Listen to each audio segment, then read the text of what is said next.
Sumpah pocong yang dilakukan oleh Saka Tatal ingin memberikan pembuktian bahwa klien kami itu memang tidak melakukan kesalahan seperti yang disangkakan saat ini. Rudiana ingin sumpah pocong, tapi kami pun klien kami Saka Tatal itu siap dan telah melaksanakan sumpah pocong tersebut.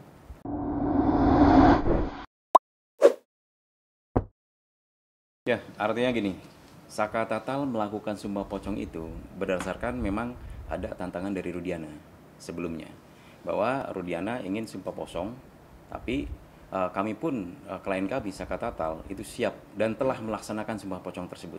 Artinya apa?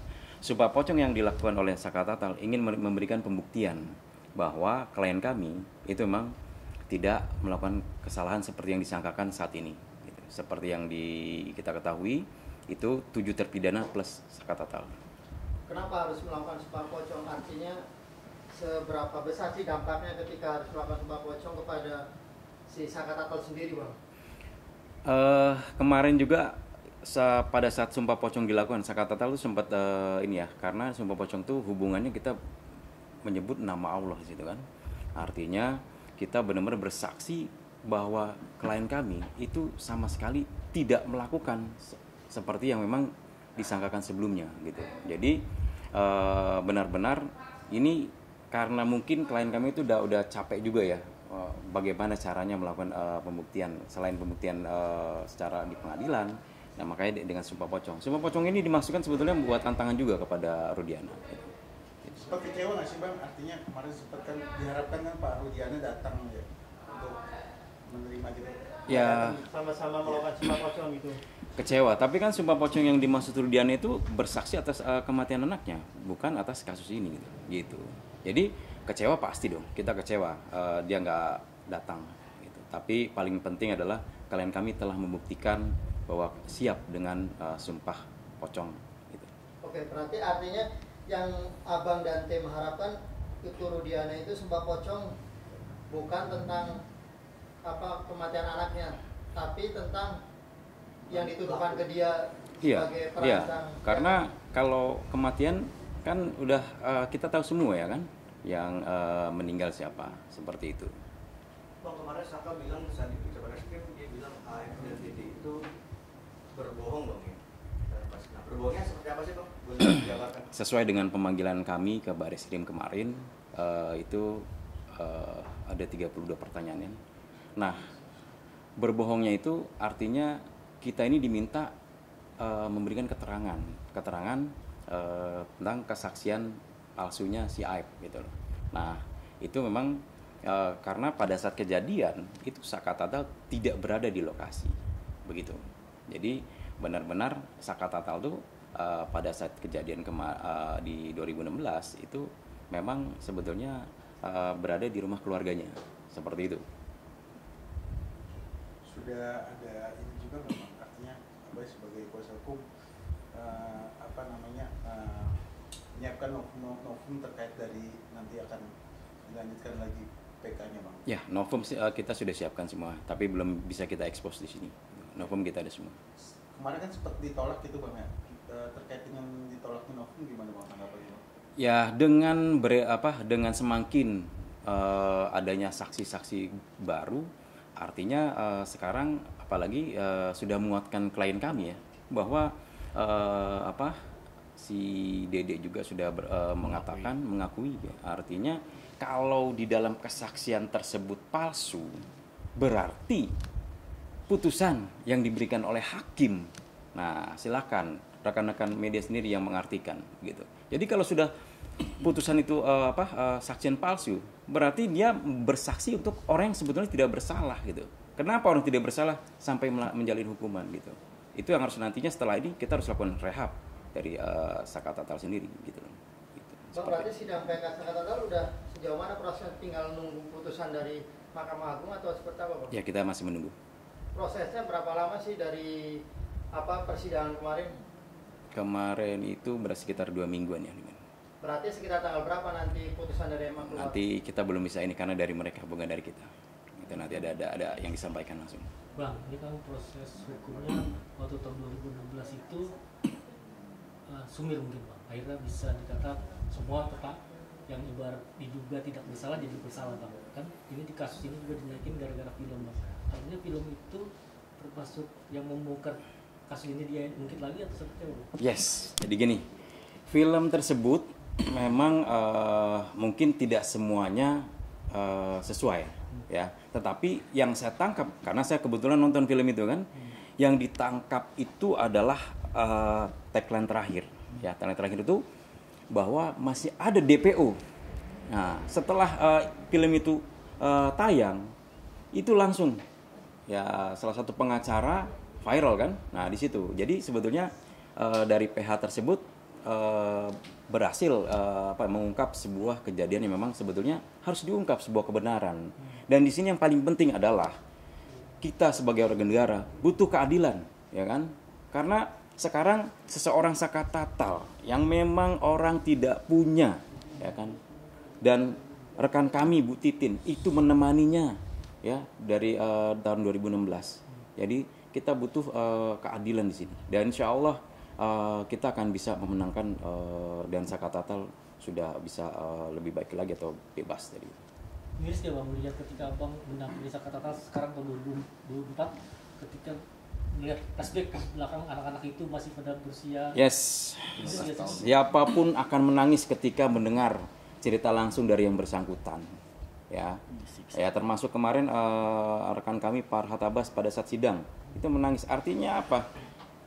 Itu betapa nurani yang memang yang nurani yang berbicara dari lubuk hati paling dalam itu kita Saka Tatal pada saat itu masih anak-anak, ya kan? Dicabut kemerdekaannya, gitu. Dan memang kebenaran tidak akan pernah surut, tapi kebenaran akan selalu naik ke permukaan. Dan tahun 2024 inilah ya proses tadi ya dari film. Cuman film tersebut juga yang saya lihat hanya hasil akhirnya saja. Terlepas dari ceritanya itu di dalamnya itu mungkin ada ketidaksesuaian seperti itu. Abang sendiri jadi saksi ketika persidangan itu ya langsung ketika kemarin PK. Saya kebetulan tidak mengikuti, cuman kita memonitor terus karena kita menunggu. Jadi saat ini saya jadi turun gunung gitu, seperti itu. Bang ini soal pro kontra bang.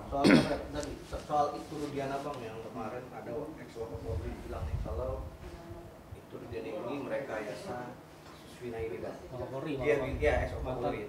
Dia bilang karena apa? Karena di balik kasus Vina ini ada kasus lebih besar. Dan abang yang terlibat kasus ini melihat seperti apa bang? Jadi kalau dibilang benar, mantan Wakapolri sendiri adalah yang memiliki crime story yang cukup bagus gitu. Artinya dia punya investigasi yang cukup bagus. Berarti dia punya jiwa analisa yang memang benar-benar menjiwai jiwa kepolisian gitu. Itu. Jadi tingkat keprofesional mantan orang yang sudah pensiun tersebut sangat luar biasa. Berarti ada kasus di belakang itu dia sudah bisa menganalisa sejauh mana. Karena kalau dilihat dari sisi pembunuhan kok sampai mengacak kemana-mana gitu. Dan kalian tahulah semua, ini dibilang pembunuhan, tapi ini kecelakaan gitu kan. Nah, satu lagi, itu kok bisa yang periksa itu dari tim narkoba. Di situ kita lihat gitu, seperti itulah. Artinya abang setuju dengan ini adanya konspirasi bisa seperti itu bang? Konspirasi, ya artinya. Pengungkapan tersangkanya gitu ya? Ya, jadi yang saya setuju, cuman yang paling penting adalah gini. Di sini kepada pihak kepolisian bekerja secara profesional ya. Jangan bukan job desk-nya itu diambil alih gitu kan. Berarti kan ada something wrong gitu kan pada saat itu. Dan memang pada saat BAP awal udah salah gitu loh. BAP salah, akhirnya ini seperti ini. Sekali lagi, kebenaran pasti terungkap gitu ya. Bang bertanya lagi bang, Jenderal Susno Duaji baru-baru diduga dapat intimidasi dari Kapolri. Gimana tanggapannya? Kapolres Apa? Kapolres Cirebon. Iya, saat dia makan. Ini kepada sebenarnya Pak Susno ini adalah orang yang cinta kepolisian, ya kan? Artinya dia mencintai, menjiwai. Nah, hanya saja ada seseorang yang tiba-tiba pada saat dia menemani makan, ya, itu tiba-tiba seperti yang kalian tahu semua, itu di si yang menemani itu dilaporkan ya seperti itu. Itu kan aneh diperiksa begitu kan. Etik. Itu ayo dong benar-benar menjiwai jiwa Kapolri seperti Pak Susno Duaji gitu dan Pak Ugro ya kalau saya seperti itu. Bang balik lagi ke Sumpah Pocong ini kan banyak menuai pro kontra bang. Artinya banyak kritikan juga bang yang yang menyayangkan sikap dari Saka Tatal melakukan sumpah pocong. Abang menilai sebagai kuasa hukum seperti apa bang tanggapannya bang? Sumpah pocong tuh ini saya harus nyontek di dalam hadis riwayat Bukhari sendiri, jelas bahwa Tanyakan juga tuh, Bang. ya kalau tafsir kan semua menafsirkan ya. Siapapun berhak menafsirkan, tapi harus sesuai dengan realnya gitu loh. Betul. Jangan menafsirkan tapi tidak sesuai dengan realnya gitu loh. Bang Teguh yang jelaskan berarti. Ya. Banyak kritikan nih bang. Abang yang bisa menjawab kritikan itu bang. Siap. Jadi sumpah pocong itu dalam riwayat Abu Daud ya, bahwa janganlah kalian bersumpah dengan nama bapak-bapak kalian, dan jangan pula dengan nama ibu-ibu kalian, jangan pula dengan nama patung-patung, dan janganlah bersumpah kecuali dengan nama Allah, dan janganlah bersumpah kecuali kalian benar.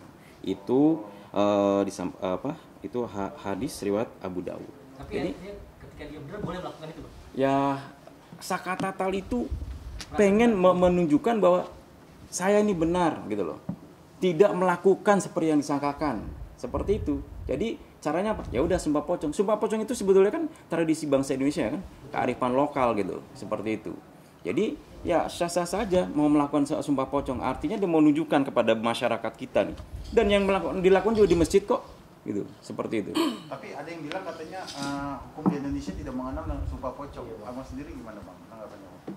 Hukum di Indonesia tidak mengenal sumpah pocong. Iya, Ya, memang kalau artinya gini, sekali lagi sumpah pocong kita mau menunjukkan bahwa klien kami itu mau menunjukkan tidak melakukan hal-hal yang seperti yang disangkakan. Artinya kami yakin, ya, makanya Saka Tatal pada saat itu tuh udah bingung nih, aduh udah capek, udah makanya begitu ada tantangan yang katanya Rudiannya bilang mau sumpah pocong, sikat bleh gitu kan? Kita realisasikan. Itu seperti itu. Silakan. Terakhir bang, berarti upaya bang sebagai kuasa hukum Saka untuk memperbaiki namanya apa sih bang? Ya ini kan dengan PK ya. PK itu kita lakukan sebetulnya yang pemutus pada saat itu tuh. Nih, sekali lagi saya harus flashback ya. Kalau sudah itu salah ya, putusan itu salah, PK itu nanti kita menangkan oleh kita. Berarti hakim pada saat itu apa? Perlu dicek kembali itu semua tuh, hakim dan JPU-nya dicek terus semua tuh. Telusur ya. Kita harus tunjukkan kepada bangsa kita, rakyat kita, inilah pembelajaran hukum yang baik kepada negara kita gitu. Seperti peradilan sesat loh. ya, peradilan sesat itu disampaikan rekan kami juga kan, gitu ya.